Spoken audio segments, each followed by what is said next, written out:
Ladies and gentlemen, we are going to be jumping down an interesting rabbit hole today.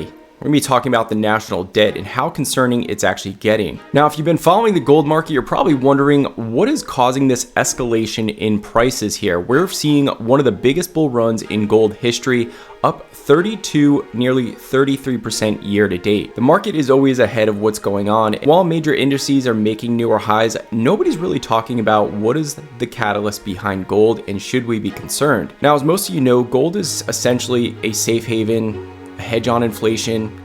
Doesn't normally give you outsized rates of return unless if something catastrophic could be coming. And we're seeing here that gold prices being up 33% year to date is definitely concerning, and we're going to talk about why that is. Now, billionaire hedge fund manager Paul Tudor Jones just finished up a CNBC interview, and I found it to be pretty interesting here. We're gonna be broke really quickly unless we get serious about dealing with our spending issues, and unless we can either, I don't know if we'll be able to cut spending that much. 60% of our spending are transfer payments. But if you think we're going broke, and you think Trump is going to be the president, he's not going to let those tax cuts expire if he can avoid it. Is that we've got to be serious about where we are fiscally. And so I'm giving you, there's a whole set of options, right? We could go in and cut 25% of the federal workforce. Some people may do that. There's a website where you can go look and play with all the options. You can raise the capital gains rate from 21 to 28%. That only gets you $10 billion a year. It actually doesn't get you what you need. So I'm simply showing some of the things that you can do. Yes, you'd have to raise the tax rate on the top, I think probably everyone over 200 grand, probably have to raise that to 49.5%. So as we see here, there's not really a tremendous amount of options here when it comes down to government spending. Are we going to start cutting federal jobs? Are we going to need to start raising taxes? Are we going to have to push out Social Security? All these things are definitely coming to a head.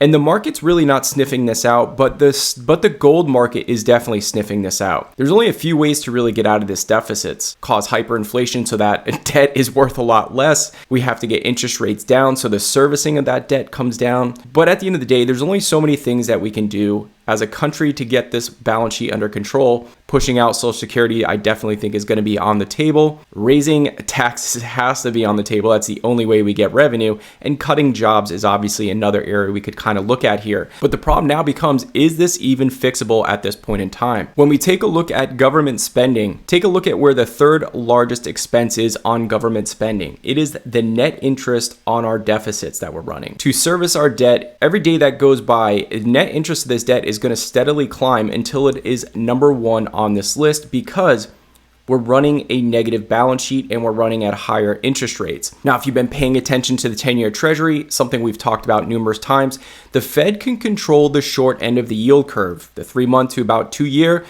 they can kind of control and manipulate. When we get longer out on that yield curve, that's going to be a big basis of the option market and how much debt the US is issuing. And if they're issuing too much debt, creating more supply than demand, then we're going to see yields spike in order to get buyers out on the market, which then means that those deficits are going to be running higher and those 10-year treasuries and beyond are going to go even higher when we talk about yields. When we pull up a 1-year chart on the 10-year treasury, we can see that it shot up to 4.7. The 10-year treasury got as high as nearly 5%.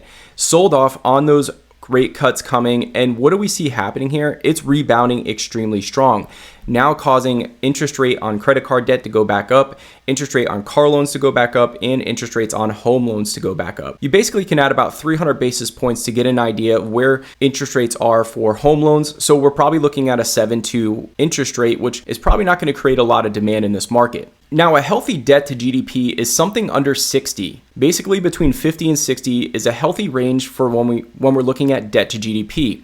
So what you see in front of you right now is basically the track of where debt to GDP is going. We're running deficits at over 120%, and that does not look to change in any sort of fashion or in the near future, which means that the deficits are going to be exploding and the costs on those deficits are going to be exploding because that 10-year treasury has a very strong bid underneath it.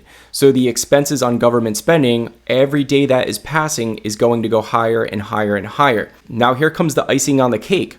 I personally have looked at both policies from Kamala and Donald Trump.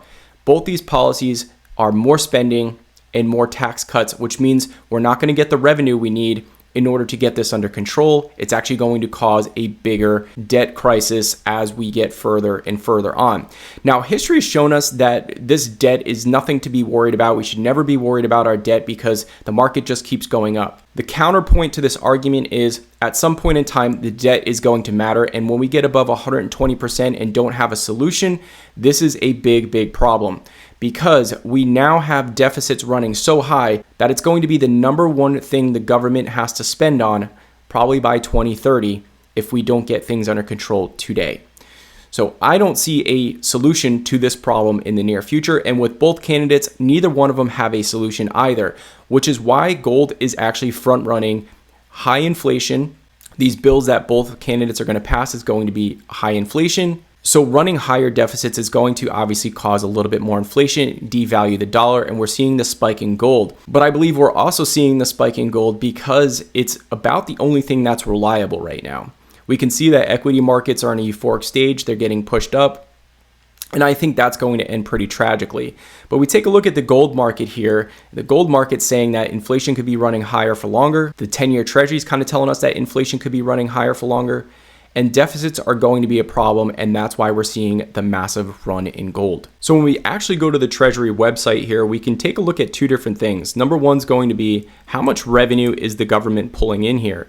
The US government has collected $4.9 trillion in 2024.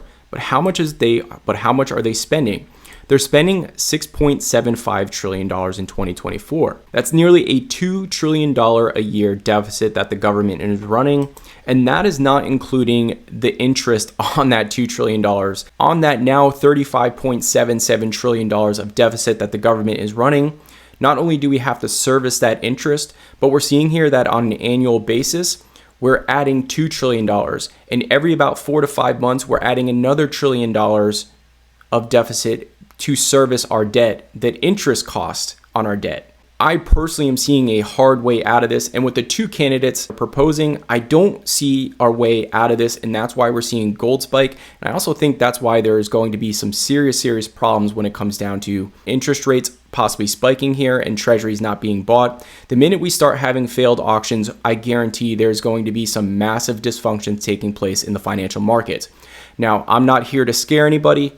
Normally, I try to be cheerful and talk about stocks because that's what gets the views.